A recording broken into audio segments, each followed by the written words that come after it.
నేను గోరంట్ల బుచ్చి చౌదరిని నేను శాసనసభ సభ్యునిగా ఎన్నికైనందున శాసనం ద్వారా నిర్మితమైన భారత రాజ్యాంగం పట్ల నిజమైన విశ్వాసం విధేయత చూపుతానని, భారతదేశ సార్వభౌమాధికారాన్ని సమగ్రతను కాపాడుతానని, నేను స్వీకరించబోయే కర్తవ్యాన్ని శ్రద్ధాశక్తులతో నిర్వహిస్తానని దైవసాక్షిగా ప్రమాణం చేస్తున్నాను.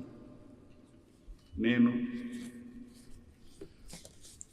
ఆంధ్రప్రదేశ్ శాసనసభ సభ్యుడినైన గోరంట్ల బుచ్చి చౌదరి అనే నేను సభ నియమాలకు కట్టుబడి ఉంటానని, వాటిని అనుసరిస్తానని, సభ మర్యాదలను పాటిస్తానని, సాంప్రదాయాలను గౌరవిస్తానని దైవసాక్షిగా ప్రమాణం చేస్తున్నాను.